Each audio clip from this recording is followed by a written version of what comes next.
Hello and welcome to the Celtic State of Mind Friday Bulletin.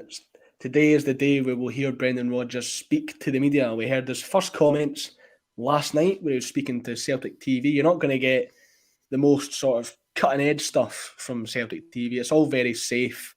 But when he's faced with the media today, later on, for I'll be in attendance, it will be something you really need to tune into. It'll be very interesting to see what Rodgers has got to say if anyone confronts him on how he left the club. It'll be must watch, if you want to call it that. But I want to go to his interview last night to start off, because hearing his first real comments since coming back to the club, it was something we all wanted to keep an eye on. I watched the full 10 minutes of the interview.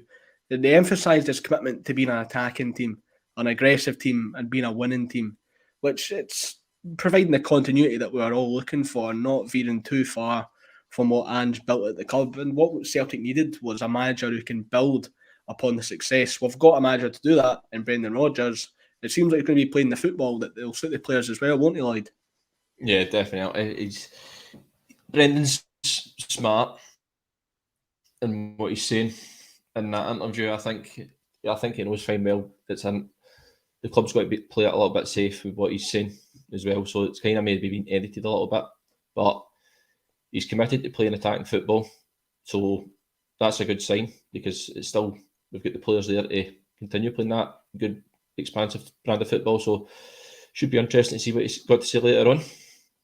It'll be interesting to see how he develops a lot of our attacking players as well, because the team isn't the finished article, which speaks levels to this team and how scary the future could be for the other teams in the league.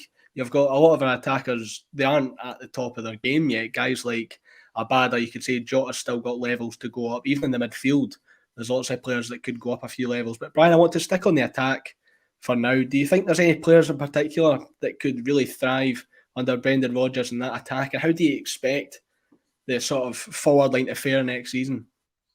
Well, I think the two key ones for me are Jota and Abada. I was rewatching some of the clips of Brendan Rodgers games before and looking at Scotstoun Clare and even James Forrest. Jimmy Forrest, people forget, it was under Rodgers that he really started scoring a lot of goals, and actually started playing almost as a second striker when somebody was out wide, and the system really benefited him. And I just think if he can apply that same sort of logic and training to Jota and Abada, I mean, they've already got very, very successful goal scoring and assist records already. I think under Rodgers they could really go at a different level. And I think you've seen, like, Abada's so ruthless, but he doesn't play all the time. And I don't know if it's because he's maybe not really that kind of dribbling winger that Ange liked. Whereas with Rodgers, you might find he's more direct and wants him to cut inside more, which I think would suit him. Same with Jota. I mean, you saw Jota score an absolute belter of a free kick when we get battered off Real Madrid. But I don't think he's scored one since. So he's going into his tank, but it's not been fully sort of cultivated. So I'm looking forward to think those two in particular will be really strong. Also, there's question marks over if Abada's even going to be here. I would hope he is. But for the purpose of the argument, I'll assume he is. And I'm also really excited to see what happens with O and see how he develops and he plays. I think he's got such good quality, such rawness about him that a few of the players in the team have. And I'd like to see under Brendan's coaching how that could really thrive and really see the best out of him. Yeah, I think O was a player that I immediately thought of when Rodgers was first getting linked with the job. O could definitely go up a few levels, because he's not really played as often since January, like a lot of the players who came in January. But in the spells that we've seen him, he's looked very good. His goals to game ratio is fantastic. I thought it was a poor performance from Celtic all around, but when we played Hibs away, I was up in the press area, and O was the player that stood out the most to me as sort of out of all those fringe / rotation players who'd come into the team. I think O was one that really took his chances the best. But I want to go back to Abada for a second. There's some question marks around his future, Lloyd. Do you think his future lies at Celtic next season? He's still young. He's still got things to do at Celtic, I think. I would like to think so. Especially with a brand new manager coming in. It's because I think there was little rumours going around that January that he fell out with Ange and that. So obviously, new manager, new fresh start, could come in, probably kickstart his career again. And I generally do, like Brian says, I think Abada could kick on massively under Rodgers. He just likes to play that with his wingers cutting in all the time, and they're more involved in the game as well, rather than just kind of hugging out at the touchline a little bit. So I think Abada could be really, really good under Brendan Rodgers. The thing is with Abada, there's going to be a lot of suitors because of the type of player he is. When you look at modern wingers, guys like Salah and Mane, the guys that jump out to me, they're expected to get goals, they're expected to get lots of assists. The numbers are always exponentially high. So when Abada was starting basically every game last season, you saw how high up his numbers were for a 20-year-old. So you've got to think teams will be interested. I think Ajax was the team that got reported. And I've mentioned a few times his agent was Josip Juranovic's agent before, who was touting Juranovic to every single team in Europe. So I'll be expecting something very similar with Abada this summer. But another thing Brendan Rodgers mentioned that I found was an interesting little bit. He met up with Callum McGregor in Mallorca. They revealed that. The connection between the player and the manager, Brian, it seems to be very strong, and it's always important to see those two working sort of hand in hand. How important do you think his connection with Rodgers will be to success, particularly in the early stages as well, having sort of someone he can trust in the Celtic squad? Well, I think it's going to be key. I mean, if you think of it from the players' perspective that are there, whenever there's a new manager, usually there's new coaching staff, players are shifting about, they're in a bad place. The team's been doing well, and and it's no, I don't mean this to sound the way it does, but Brendan Rodgers' pedigree as a manager, if you're a player's far more attractive than Ange's would have been. And they look at the job Ange done, so they would think, well, Brendan comes in, we can be even better. Plus, you've got Callum McGregor there, who's already been under him, saying, no, he's a great guy, he's going to do this is how he's going to do it. And you've also got Kennedy and stuff all still there, so most of the structure's still the same. It's just Rodgers that's coming in. And I'm not going to get into the argument on is he an upgrade on Ange, because I don't think that's fair, but I think in the players' eyes, you've got to be excited about Rodgers coming in, especially given his success before. It's a proven track record, and it's a proven track record of developing players, so they've got to be over the moon about that. And I think from Rodgers' perspective, having your captain on side, a really influential player, telling the other players you love it, this is what we probably want to do, this is how we want to play, this is how we want to train. He can then tell Rodgers, oh listen, so-and-so likes this way of training, so-and-so likes that way of training, so-and-so had an argument with the last manager, these are the type of things they enjoy, they don't, this is the culture of the team. I think that's all really, really important, and I think what it really shows for me, it's just how important Callum McGregor is to the club in general. I think the fact that the club trusted him to go over and speak to Brendan, because I would imagine he'd have had to ask permission to go. I don't think he would just have went of his own volition or just for a call for Brendan. I don't think club managers would do that. Sorry, club captains would do that.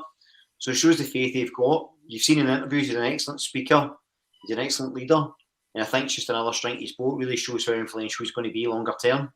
And I think you can compare him to the influence Scott Brown had when he was at Celtic under Rodgers. I mean, Rodgers transformed his career, and I saw something a while ago, I can't remember who was talking about it, but the team always played better with Scott Brown in it.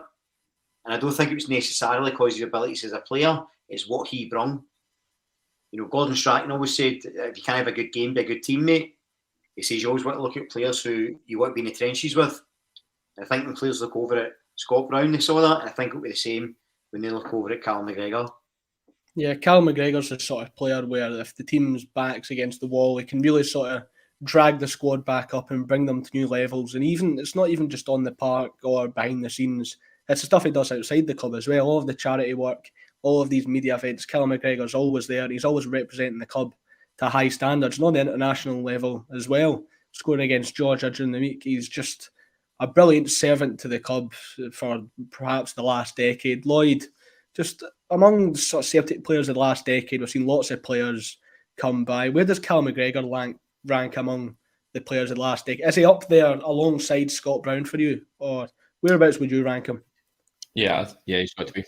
Yeah, he's up there with Scott Brown. You do see the impact it has amongst the whole club. I think every player, anytime they do an interview, Callum McGregor's the first name that comes out, best trainer, and that at all times he sets the example. So he has basically took that role on in Scott Brown, and he's ran with it completely because he's fantastic. Like the two you say as well, he does all the charity work, always turns up for international games. He's just literally the ultimate professional. Yeah, it's all about setting the standards for Callum McGregor. It really raises the levels, especially in training. When you see the sort of feature videos they do on the Celtic YouTube channel, they always tout Callum McGregor. He's the best trainer. He's just a good person to have around the squad. And we're adding to that midfield as well. Yesterday, we brought in Odin Thiago Holm, another midfielder, into the club. I thought the midfield was pretty stacked already. When we've been analysing the squad and looking at whereabouts you want to improve in this transfer window, not really many people have mentioned midfielder. It's all been goalkeeper, defender, or other positions. Do you think, Brian, the midfield is a bit too stacked? No, I think that actually, I think Moy was probably going to be someone that's going to get replaced. I think just his age, there's been a lot of things about retirement, you're never really sure. There's also question marks over Turnbull. So if you look at Iwata and McGregor, it's the sixes. You really need an 8 and a 10 to replace Moy and Turnbull probably. So I think Odin coming in, even if one of those two still stay. Yeah, do you think, Lloyd, with... What happened there, James? I think since he's kidnapped James, they don't have the gremlins in the machine. I think Brendan Rodgers has hacked Acsom. My Wi-Fi was going just a wee bit mental there. That's all right. It's right. Forgive you. No, I was just saying. I think that I don't think there's an overabundance. I don't think you can ever have too many good players. And I think that it's the type of players that you've seen. I think Odin, for the little YouTube research I've done, which I'm sure everybody's watched the same video a million times. I think he's going to fit into that midfield quite well. Yeah, and I think bringing in another midfielder, to which I thought already was a bit of a stacked midfield, it would suggest that Rodgers would be going back to playing with two defensive midfielders, going back to that double pivot. Which, Lloyd, do you think Holm, if he comes, I think he would be starting there alongside Callum McGregor? It's a good player to learn from. Or do you think it's Tomoki Iwata's position to really make his own alongside Callum McGregor? I think at the minute, Iwata holds the jersey for the double pivot role perfectly. He could come in challenge right enough, but I think the lad is going to need to really work hard at this pre-season, and if he's wanting that jersey off Iwata, because Iwata really has impressed in that position, especially when he came on during that Rangers game, and he kind of did change the game a little bit. So it's also going to be interesting if he does use the double pivot role, and also you're going to have him another midfielder sitting in the number 10 position. So that itself is going to be interesting, because who then would get into that role as well. So it is trying to work it all out in that at the minute, but it's really going to be a really good, exciting pre-season. I think having McGregor and Iwata there as well, it provides a bit more steel, a bit more solidity for the European games, especially.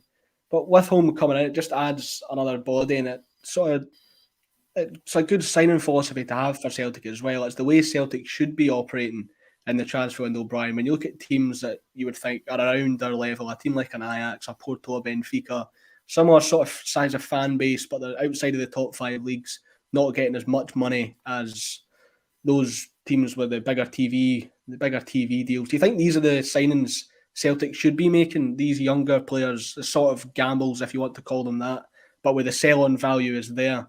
When you keep on following that philosophy over and over and over, you're just making more money and even more money. It's the thing we should be following. The only thing is, if you compare it to Ajax, I know people say, similar sizes, blah, blah, blah, but they can spend 30 million on a 19-year-old and throw them right into the team and then see they develop and then sell them for 50, 60, 70. But we can't do that. So we're signing a guy at 2.5 million, might sell him for 8.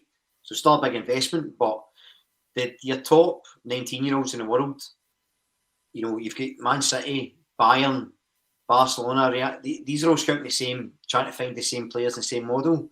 So we have to sort of, I think guys like, maybe the 22, 23, maybe the next big things that didn't quite make it, like your Jotas, like your Haksabanoviches, they're the ones you find. Abada could be key.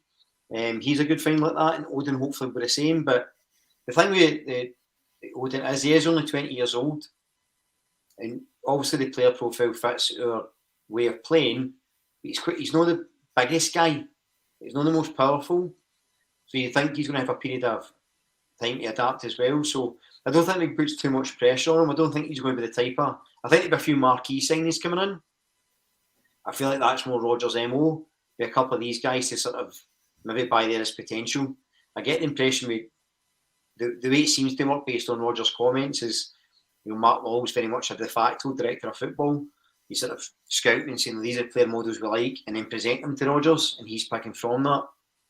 Like a really fancy Argos catalogue, which is where his players are picking to. That feels like what's probably happening. So it's exciting to see, but I think any chance to sign potentially a player of high value, I think it's a good one.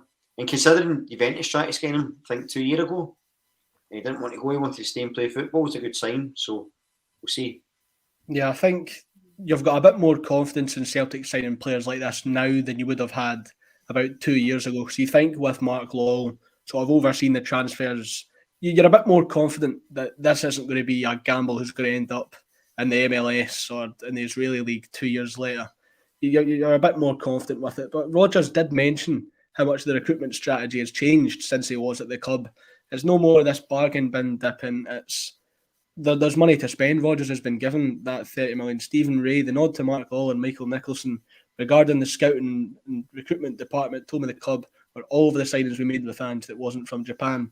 Do you think this change of direction in the transfer market, Lloyd, do you think that could inspire Rodgers to stay a little bit longer than you would originally think? It's a 3-year deal already, but now he knows that the promising signs are there, and he is a Celtic fan, so he's going to have a bit more of a connection with the club. Do you think that could encourage him to stay around a bit longer? It could do. I think he's probably getting a little bit excited by it as well, the fact that the club has changed their model slightly since he was last there, because you read the comments that he made regarding the recruitment strategy. You look back now, if we're still dipping in that Asia market and then we're looking at other markets as well on top of that, then we're not just focusing on the kind of has-beens of the Premier League kind of thing. We're just looking straight towards young prospects, bring them in, look at a good sell-in value, and then maybe, obviously, a little marquee signing here and there as well. So it is good standing forward for the club as well. So it could maybe want to stay that little bit longer, especially if the club does progress that little bit in Europe, which you talked about as well. So yeah, but the players we looked at in attack, I want to turn to the midfield now. There's a couple of players I think could be in for a very big season. One of them I think is Matt O'Reilly. I think Rodgers, he's got a track record for developing players, especially the midfielders. You look at guys like McGregor and Armstrong, Scott Brown, as Brian mentioned. If Rodgers, do you think he's going to have a massive impact on Matt O'Reilly? We know his ceiling, I would argue, is probably the highest in the Celtic squad. Do you think Matt O'Reilly could be in for a massive season this year? I hope so. I think, I spoke long about how I think he's excellent. I think he's got unlimited potential, Matt O'Reilly. I think you've shown it for flashes. I think he was a wee bit inconsistent towards the end of the season. He did a wee bit of dip in form. You need to remember, we made the Champions League experience. He dropped into that number 6 role. Performed fairly well. Got man of the match against Yeah. Yeah. He didn't play every game in the season, still got most assists in the league. Now, he could be getting the shooting boots on, but again, that's something that can maybe add to his game. I think as well, if you look at him, he's got the physicality to go to one of the sort of big leagues. He's a big, strong guy, and I think they like that. And he's at a good age as well. He's only 21 still, or just turning 22. So I think that's really important. Just to pick on up on something Lloyd said there, just with the, Lloyd, the comment about the Japanese players coming in. We made the assumption that Ange was the one that brought them to the club because he came from Japan. But Mark Law had scouted Ange from Japan. So there's nothing to suggest he wasn't already looking in that market anyway. And then presented these signings saying, look, what do you think of these guys? Do you know them? How are they going to fit into the culture? So I'm not trying to rubbish Ange's contribution, but I think that, and what I'm hoping is we'll see evidence coming up this summer that actually the club is in control of these things, and these signings are influenced by the manager, obviously, but they're well picked out, they're well scouted, and it's a really efficient way of doing it, because you talk about Rodgers maybe staying longer. I don't see him staying any longer than 3 years, and I'm largely all right with it. But I think that the reason I'm okay with it is because the infrastructure, as Rodgers mentioned, seemed a lot better and a lot slicker, and it's less key dependent on the manager. So when you look at the way Rodgers left the first time, the place fell apart. Mm-hmm. It went to ruin. And there was rumours when Ange first came in, he was very unhappy at the state, the club, the training facilities, the infrastructure. and that's how he tried to change it as well. Rodgers current now's happy with it, which shows that if and when Rodgers does go, in theory, that structure, those player signings, those good players we've got, the shrewd signings should still be there, and the attacking players, then the manager fits the mould as opposed to the other way about. Yeah, I remember when Ange first came in and he was doing his press conference with Dominic Mackay, all of the talk was about modernising the club. And it seems like the club is back to the state where it wants to be, as long as Celtic keep making smart appointments after Brendan Rodgers, the manager after Brendan Rodgers. As long as this is still top quality managers and you're building upon the success, like I mentioned at the start of the show, then there's no reason why Celtic should be falling apart like they did a few years ago. But I want to stick on the midfield. There's a player, if Rodgers does go with a number 10, it could mean a big season for a player I'm a big fan of, David Turnbull. He's not seen many minutes. People would argue he didn't really fit Ange's system, but he was one of Ange's most trusted players when Ange first came in. Turnbull was the form player heading into that season when Ange first came into Celtic. And from probably around September to December where he got that injury, I think he played the most minutes of any player in Ange's team. Mm-hmm. I think if called upon, Turnbull could still have a future here because he's too good to be sitting on the Celtic bench. He could be in and around the team at a high-level championship team or even a lower-level Premier League team. And he'll have his own ambitions as well. I don't think he's a Celtic fan. He's not going to be one of those players who's just content with sitting on the bench. Like, he'll have his own ambitions to get into the Scotland setup. Do you think Rodgers will give Turnbull a bit more of a look in, or do you think his futures lie somewhere else? I think you need to take into consider, is it 12 months he's got left in his deal as well? So if there's no new contract talks or anything like that, do you try and sell him now as well? You get a little bit of money back on him, or do you keep him and let him run his contract down? So he does probably want to start thinking about his future at the minute, because obviously Brendan's now come in. He might see him in that number 10 role, but I also think Haksabanovic might just slot right in there and make a really big impact this coming season. Yeah, Haksabanovic is one of the players who he really needs to prove himself. I think we paid, was it around £2.5 million for him? Yeah, it was. I've not really had it repaid yet. Brian, do you think a move to the middle of the park could be something that Haksabanovic could need? Because he seems like a bit of an impact player at the moment. Whenever he starts games, he seems to really be anonymous. He really goes missing. Like there was a spell around about February or March. There's about 2 or 3 games in a row he'd come off the bench, really impressed. Everybody's raving about Haksabanovic. Then he starts away to Hearts at Tynecastle in the Scottish Cup, and he's completely anonymous, completely missing. Do you think a move to the middle of the park would suit his play style, and you think it's something Rodgers would look to as well? Yeah, I think he's definitely more a number 10 than he is a winger, to be honest. I think that you can see the type of player he is. He's, the way he dribbles, the way he flicks in and out. He's better running, almost running for slightly deeper through, as opposed to getting the ball wide, because he can slot play a little bit at times. But we also need to remember he's only 23. He's had quite a nomadic career, and he never had a pre-season. So I think you can see there's a player there. I think he just maybe needs a pre-season under him to see how he gets on. But there's absolutely no reason he can't drop into midfield or play behind the striker. I think you mentioned earlier about the double pivot thing. I don't think Rodgers will do that domestically. I would imagine he'll do it in Europe. Yeah. So I think that domestically you may have seen variations of that midfield. Because I remember his first season, he did tend to rotate the midfield quite a lot. Sometimes you Brown, McGregor, Roderick, somebody Brown, Armstrong, Roderick or McGregor. So he did switch it about a bit. Somebody played the double pivot, and Beaton and Brown were there. So there's a few variants, and I think you see that.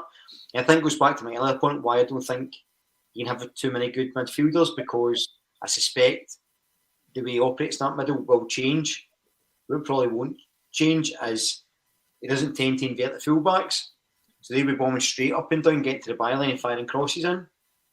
And then your wingers can either come inside the second strikers or just rotate with them outside as well. So I think guys like Haksabanovic, you may see a difference in that when the space opens to go for the right people.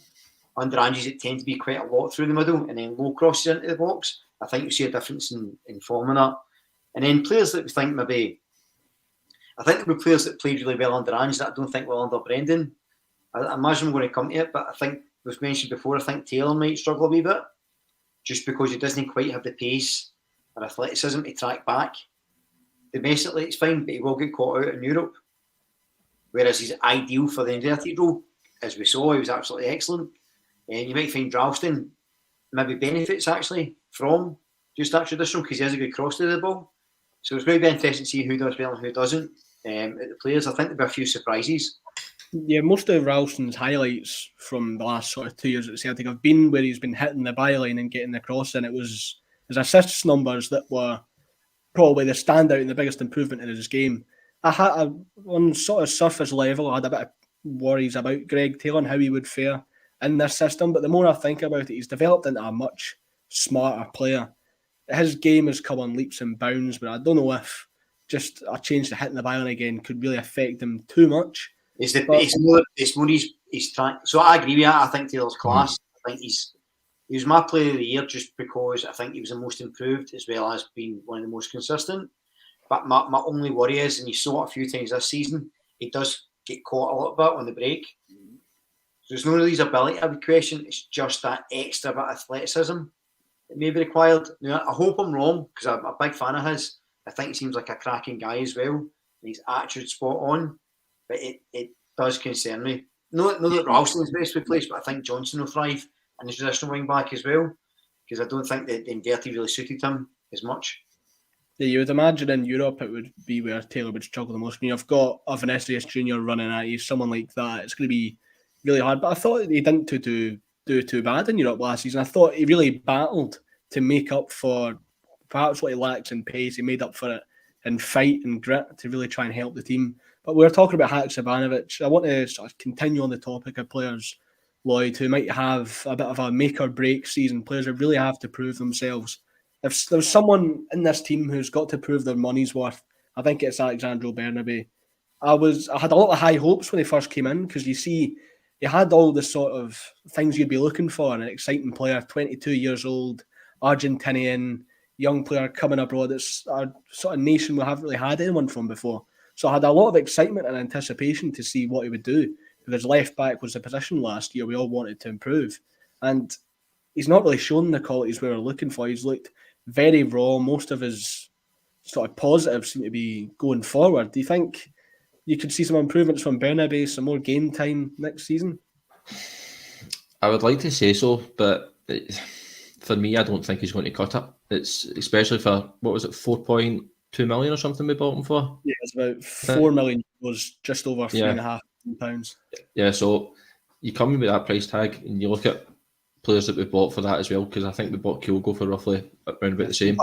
Johnson for life, I think. Yeah, so it's, to me, if he is going to get game time under Brendan, then he really does need to step up to the mark now, because I don't think he's going to get another crack at it this year, to be honest, because he's, like you said, James, he's good at going forward, but defensively it worries me.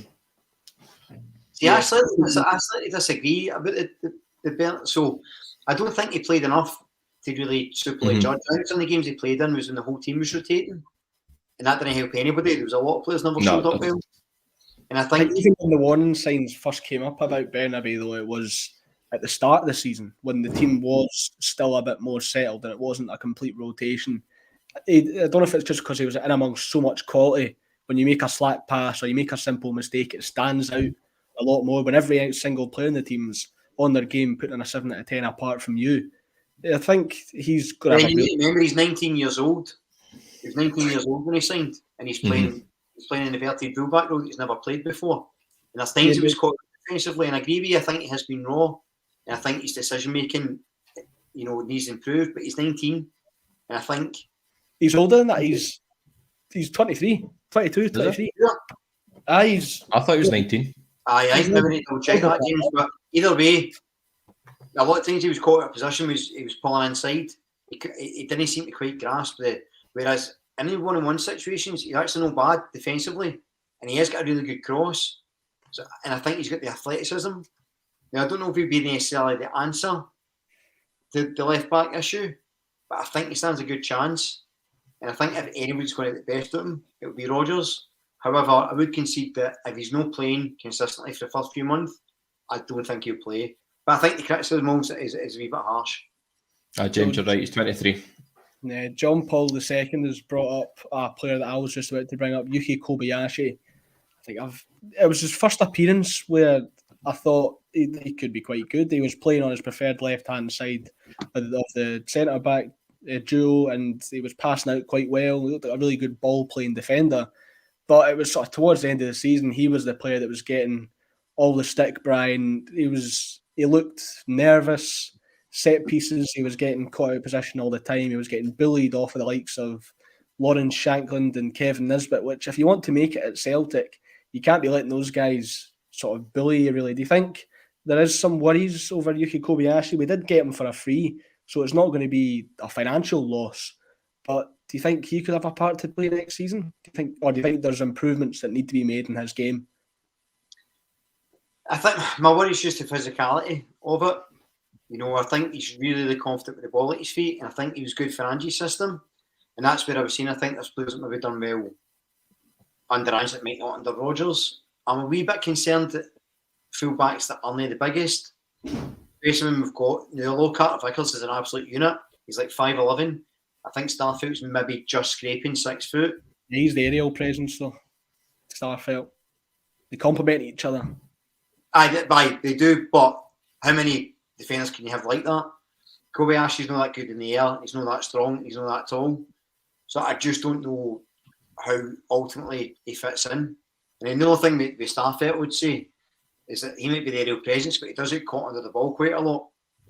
He does try to win everything, and sometimes gets caught under it. Curtis Main absolutely threw him about like a wet tracksuit. So it's knows that he's not the answer either. I think we should be looking further ahead. I think anytime you saw Starfelt and Kobayashi play together, it was never that great. And I know Starfelt's, I think the defence of Starfelt's always that he's not lost a league game and he's playing next to Carter Vickers, but he's lost a couple when he's not played next to Carter Vickers. So I think the common denominator is Carter Vickers. So I would be doing cartwheels about Starfelt at the moment, although I do think he's a good defender. And I think he might be better for Rodgers than for Ange, actually, because I think some of these Ange asking for too much with the ball at his feet. But either way, we still need a sort of bigger, more physical presence, I think, at the back. I don't think Kobayashi's it. Yeah, I think Cameron Carter Vickers, he really makes the Celtic defence. Celtic could line up for a game with us three and Carter Vickers at the back and we'd probably still keep a clean sheet. He just does everything for the team. I want to move from defence to attack. I want to go back to some transfer news. We're getting linked with a winger from Gangwon FC in South Korea, Yang Hyun-jun. His team's near the relegation zone. They seem unwilling to part ways at this stage, which seems to have annoyed the player. There's been some recent comments from him.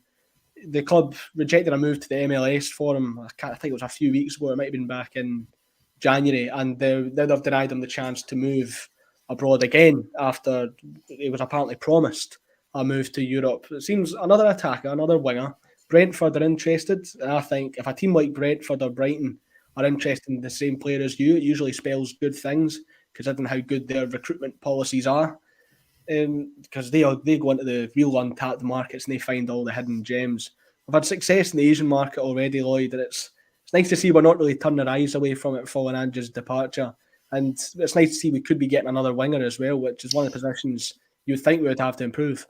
Yeah, it's one of the positions I would like us to improve on as well. Is it a right winger?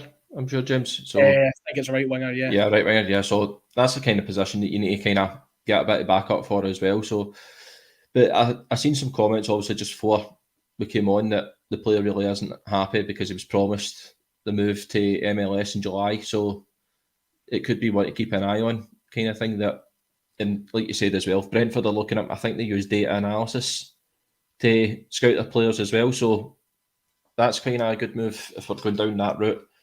You're kind of signing these Asian players as well, using the data analysis aspect of it, because I think that also highlights what their potential is as well. So if the potential is good in the player, then that way you kind of bring them in before Premier League clubs snap them up. Yeah, I always like when I'm looking at a young player, seeing how many games I've played. At 21 years old, he's played 67 games already. That's always a positive sign, because with young players, with someone like Bernabei, for example, they're often quite raw. There's quite a lot of work needing to be done. But if Yang Hyun-jun's already got the maturity and he's got a good head on his shoulders, he could be a real player to watch for the future. We need to see how this move grows legs over the next few days. But, Brian, it would be another winger coming into the club. That would mean now we have Jota, Maeda, on the left-hand side, Abada, James Forrest, and then if he comes in, Yang Hyun-jun on the right. Do you think any more work's needed with the wings, or perhaps even up front where we've got Kyogo and all? I think if we get another right winger, I don't think you need any more than that. I'm glad you keep saying his name and no me, James. Very good, because I'd be baffled. I'd be stumbling over it and just offending people right, left and centre. But I think probably another attacker's needed. But again, it depends what happens with Abada. Vata's one that I'd be keen to see what happens with him as well. I would imagine you see more of Vata than you would of Forrest. Even Rodgers sort of spoke almost in past tense about Rodgers in the interview last night. You know, he's been a great servant for the club, and it's like, all right, Rodgers, so that might hint where his future lies. Although I don't imagine him to go anywhere. So yeah, it'd be good to see another player coming in. And as I said earlier, you can't have enough good players. It's just it's always funny to me. I always think of Brendan Rodgers when Sved signed. He said, "I've got a million wingers. I don't need another one."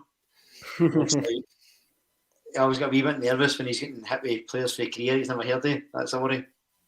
Well, he said he's not going to be learning Japanese or Korean ahead of the tour.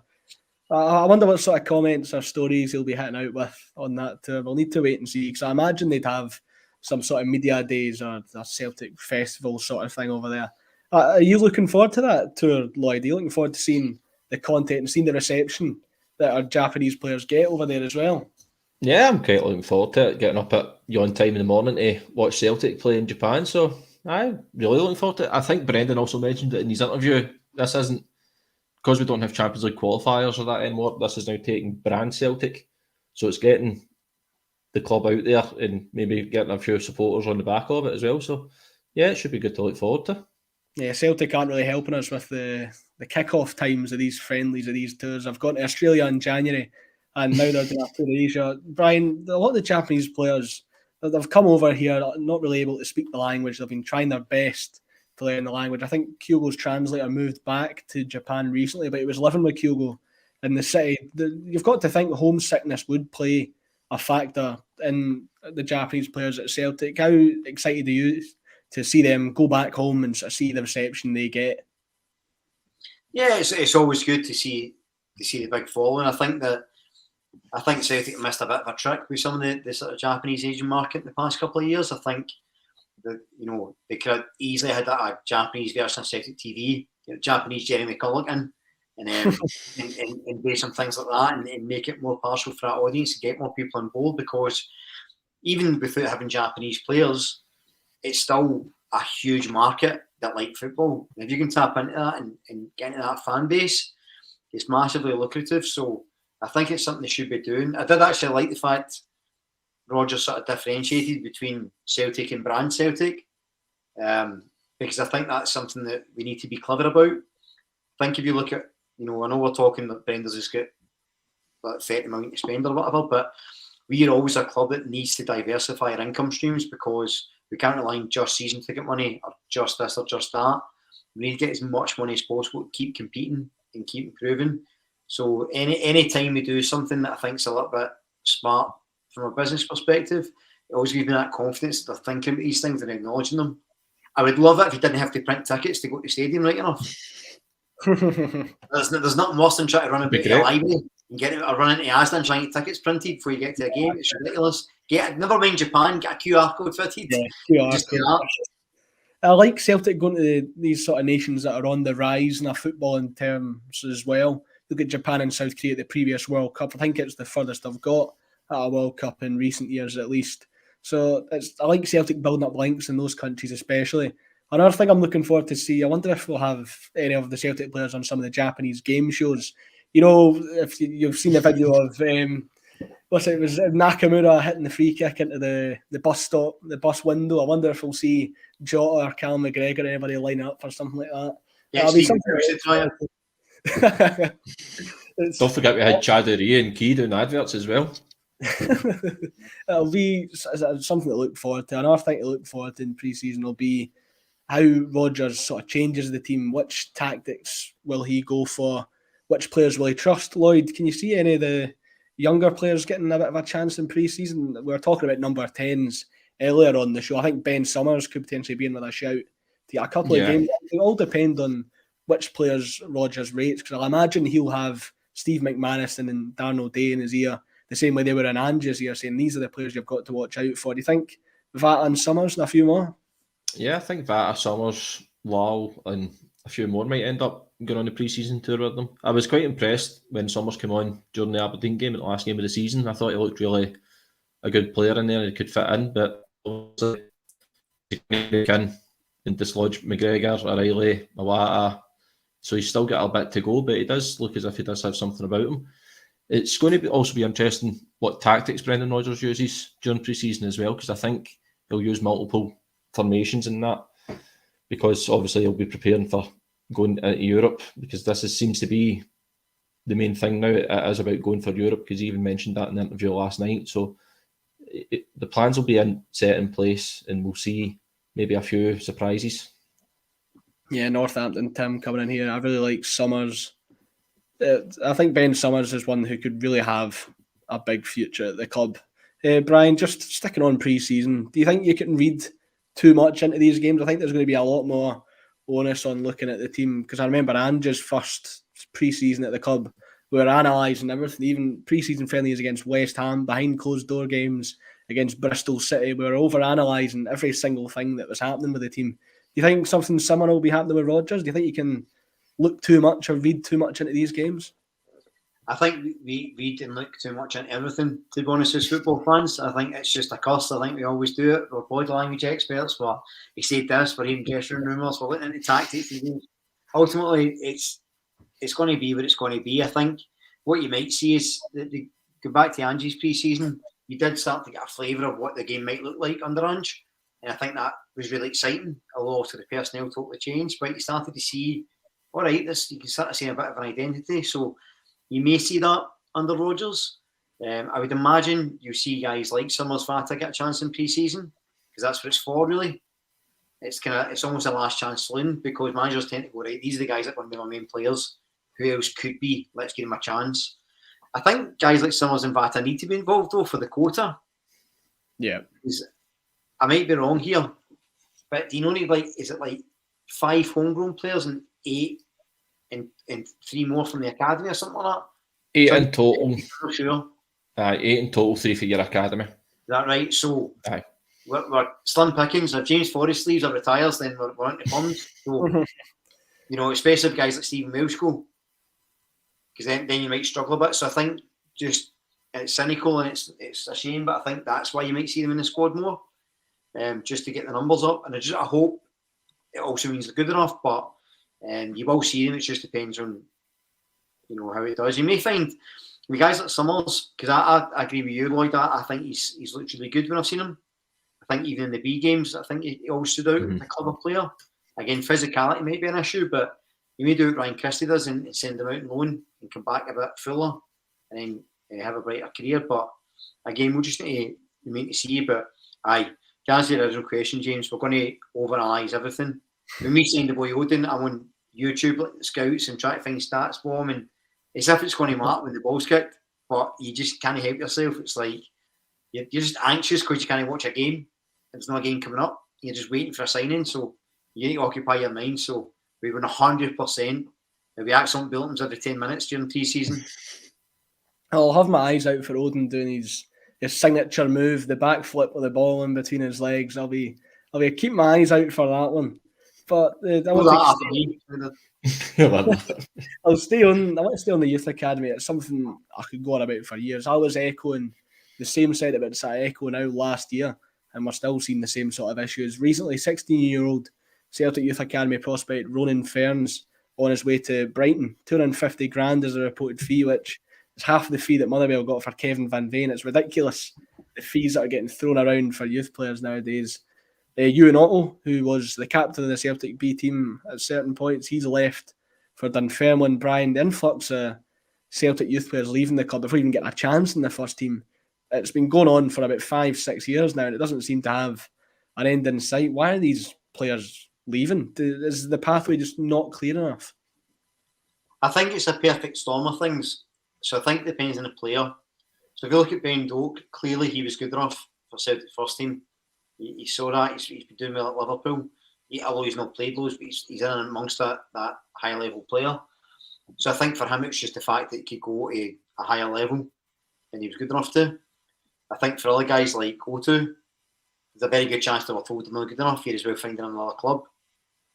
So we're making the assumption that there's no pathway for these players to come and develop, but a lot of them might not be good enough. They might seem good enough. It might not work out for them. The SPFL is littered with ex-Celtic youth players. And if you go to England, it would be the same for not ex-Man United youth players. All big clubs do it. You get these guys in, you try to gear it, and they get to a point and they're either going to break their way into the first team, like a Kieran Tierney, or they're going to go like an O2. So I don't think it's as binary as saying the academy system's not working, or there's no the chance, or there's no pathway. I think it depends on the players. I think some players will absolutely smash it, like Fata's been doing really well, like Summers, like Law. But there'll be other players that just get released, and there'll be players that they go to other clubs because they're getting that chance of maybe closer to first team football. So I don't think it's any one thing to blame. And I think it's a much longer term issue. And I think it's got to be the right players, as you mentioned. You've got to be good enough to get the opportunity. But I just don't think the opportunities come up enough, Lloyd. It's the players you look at in the last sort of 5-6 years that have broken into the Celtic team from the academy. It's never been an opportunity that's been earned. It's always been by chance. Kieran Tierney got into the team thanks to injuries to the Celtic left backs. Callum McGregor got in. It was through a loan spell out in Notts County. And we were speaking about Johnny Kenny yesterday on the show. I can't remember why, but he performed very well in the Lowland League. Then he goes up to the Championship and it's too far a step. He doesn't get a single goal at Queen's Park. How does Celtic fix the youth academy? Is it a case of the chances just aren't there? The team, the onus is to win every single game. How does Celtic provide the players this opportunity? I'm not entirely sure if it's just a Celtic issue and maybe just a Scottish football issue, but I think the players aren't getting tested enough at that level. You look back years and years ago when the Reserve League was here, the influx of players that come through the youth system then was a lot higher than what it has been now. Now you're only expecting, I mean, you look at VAT and Summers, they're managing to get a little chance now, but back then you were getting maybe 5-6 players in and about the first team, and you probably see quite a few of them getting that first team chance. So it's about maybe a full Scottish problem that we really do need to look at the whole youth system and what is actually going to improve it. Because obviously they had the Conference League voting and I don't think that got put through. And obviously Aberdeen, Hearts, Rangers, they were all pulling their B teams out it. So you kind of do need to look at where are these guys going to get that chance? Because if they're not going to get the chance at that actual level, are they just going to go on loan all the time? And if they don't get the chance there and they don't play, then like you said, Brian, they're just not good enough then and they just get released. So we really do need to start looking after the youth game as well. Yeah, something that's Lloyd as well. Sorry, James. To your point, Lloyd, how many players play for Hearts that came through their youth ranks? How many for Hibs? How many for Aberdeen? Yeah, exactly. It's not just a set. And even if you look at England, like, you know, how many players in the Everton first team have came through their ranks? Well, there's a boy for Everton today just being released who came through the ranks. So you see that it's. I think maybe in England the facility's a bit better, but it's a youth problem just in general, I think. Mm-hmm. And I think one of the biggest things with Scotland is the fact the league's so small. So in theory, you go right to Livingston, you don't have much budget, surely just play your youth team with maybe a couple of experienced players. That's cheaper, right? But the problem is they're so scared of getting relegated because it's such a small table that they have to get guys at 35 in that are free transfers for other Scottish clubs. So it's a difficult thing all round. Again, it's quite a nuanced debate. It's probably one that we need to part for now and move on. But I think that it's certainly not just a Celtic problem. I think, to Lloyd's point, I think it's a Scottish football problem. But I think there's a lot of factors within it. Yeah.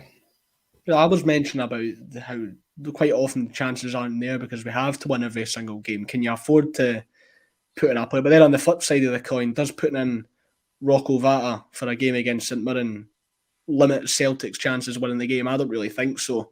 I thought I was frustrated towards the end of last season, not just because of some of the poorer results, but these are the games where you could give some of the younger players a chance. You're throwing in guys like Bernabe and Kobayashi that haven't really played as well. and then you're only giving Vat or Summers about 5 or 10 minutes. Lloyd, do you think that was a missed opportunity from Ange to take the younger players the games? Yeah, 100%. It's a missed opportunity because these guys also need games under the belt as well, or else they're not going to improve as players. They'll just stagnate in the team, and then eventually their contract will run out, and they might want to progress their career, but they might never get that move, or they might want to stay at Celtic for long term. But if they don't get in that chance, you'll never know what they're made of. Yeah, Brian, do you think Rodgers could be the man to give a lot of the younger players a chance? What did you think of how he sort of bled the youth team into his team the last time he was at Celtic? And do you think he could give more players a chance in his next spell? Well, I think apparently that was one of the things he wanted to do. I think that was one of his conditions, apparently. We don't know for definite, obviously, but I think that was one of the conditions for coming back, is that he wanted that clearer pathway and sort of to redevelop the academy system. So I think it's something that's in mind. But you hit the nail on the head, James, absolutely, because say you're playing Hearts at Tynecastle and you throw in Ben Summers and you get beat, people are going to say, what did you play youth player in that game for? Whereas if you win, you're like, well done for playing that youth player. Well, it's a really hard thing to manage. Like you're kind of asking for these guys to go and get a game, which I think is rightly so. But then when you even look at the criticism the players go in that last few games, we won the league and we a few real bad performances. The players get rinsed. Now, if you're putting 17-year-olds in and they're getting battered, are you going to give them the benefit of the doubt? I was the first that came in that got rinsed. It wasn't. I thought Hatate had a few poor games. Yep. Towards the end of the season, and it wasn't him that had the target on his back. It was these players have come in and now they've played. Now we're playing. See what happens. So and then even look at James Forrest. For me, James Forrest is a Celtic legend. I don't think there's any debate to be had about it. And yet he never, ever, ever get the praise he deserved. He always got over criticised. Stephen Welsh, I think, is a better player than he's given credit for. I don't think he's good enough for Celtic. Even him, he got loads of grief. But he never actually done anything wrong. It's just there's always like, I think that there's some weird mentality where we kind of want guys to come through, but we really give them it. So it's a middle ground thing there. I think quite honestly, I think you have to be better. If you're a 20-year-old, so let's use Andy Montgomery for example, right? So I got it wrong, Bernaby's age. I thought he was younger. So given that in mind, you would think Montgomery's got a chance then because he's only 20 still. Maybe I'm hopeful right about that one, but yeah, he's 20. Right, so you'd assume then he would maybe get more of a chance. I thought he was older. I thought he was 22, but he would have to do more than somebody that we signed. So Odin's 20, right? Our youth players need to do far, far more right away, better than this guy because they come through the ranks. But because we've paid for him, we'll give him the patience. It's a weird mentality. And it's not really anybody's fault. It just is the way it is. You can't help it. Yeah, I want to touch on some recent comments in the media that have caused a bit of a storm, whether it's a meltdown that's justified or not. I'm not too sure. Kyogo and Daiz Maeda were speaking to the media after Japan's win over Peru, I think it was. Kyogo said he achieved all his ambitions last season. He won all 3 trophies and he won Player of the Year. That seems like everything in Scottish football tied up for Kyogo. So that's what I'm reading from it anyway. He says, right now I want to have a long rest and think about things after that. Lloyd, do you read too much into that? The fact that he said he wants to think about things after he's had this break. It doesn't sound as concrete as what he once was before. And it's reminding me a bit of what Ange was. He was so concrete and so straightforward with everything he said.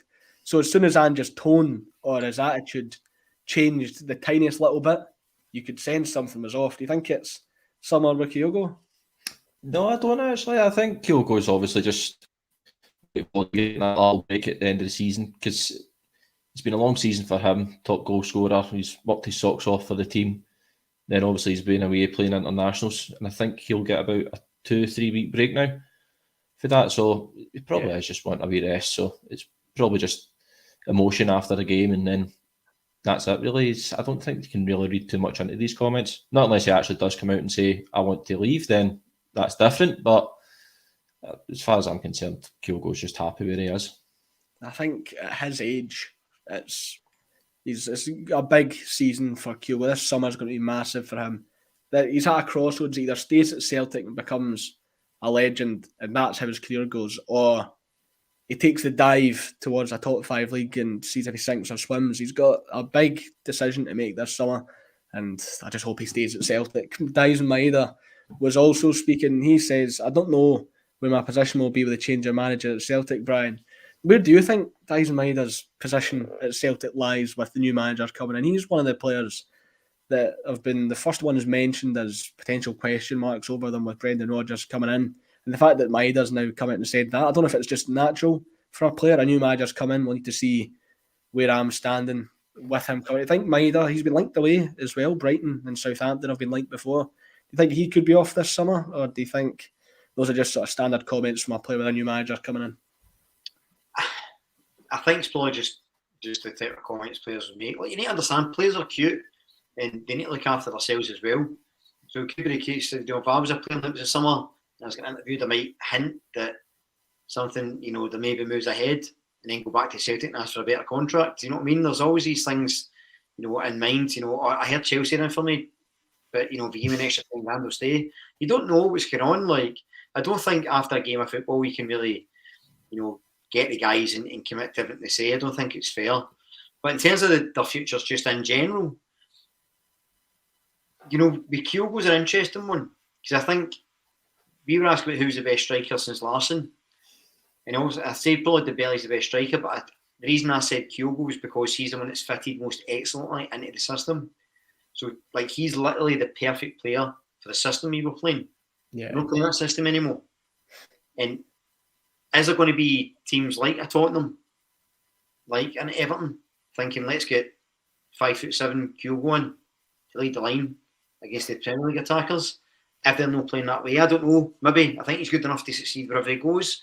But I just don't know if clubs are going to be knocking down the door for a 28-year-old that never scored in Europe, or never scored in the Champions League, scored in Europe. And I'm not downgrading Kyogo, so I love him, and I want to Celtic for as long as he wants to stay. But I don't necessarily think clubs are going to be kicking down the door to sign him. Maeda the same. Maeda's funny because I don't really know what his best position is. I don't think he's going to play as a winger under Rodgers.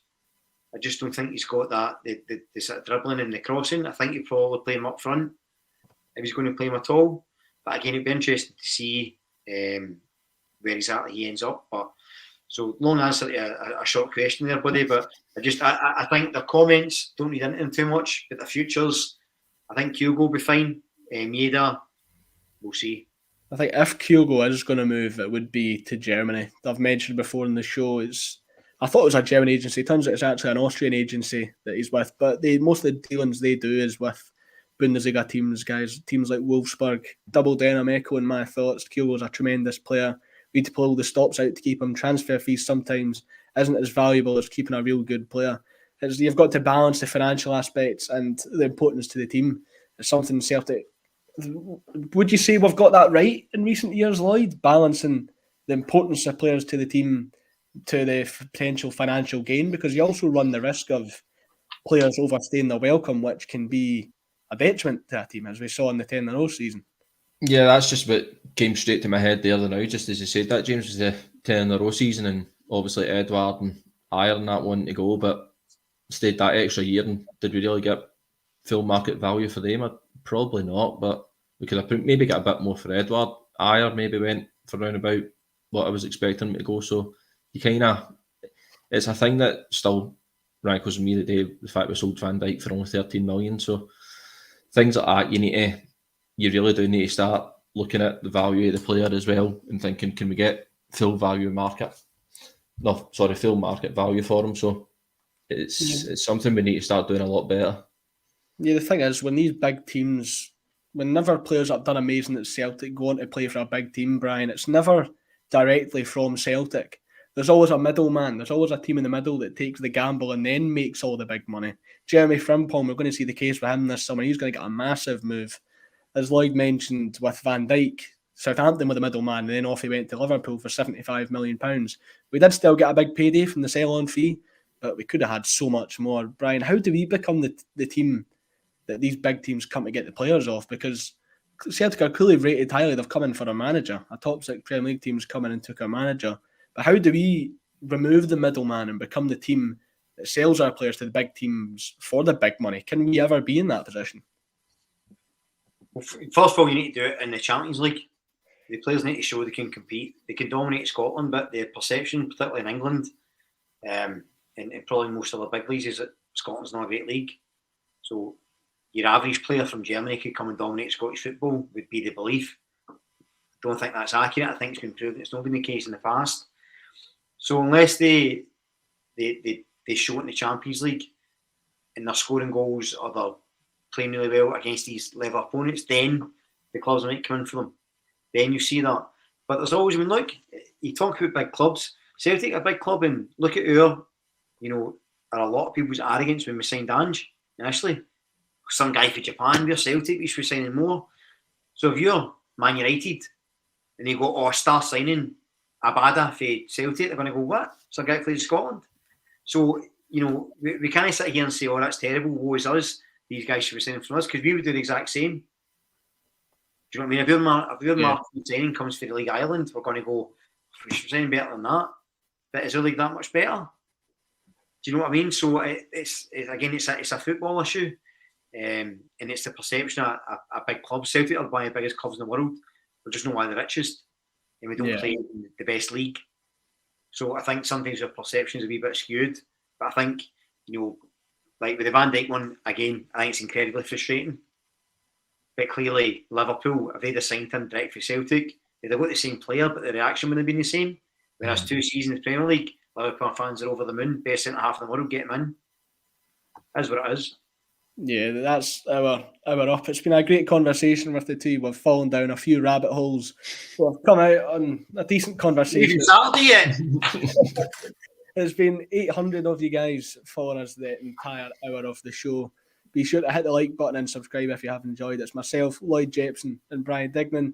Thank you very much for joining me on this Friday Acsom.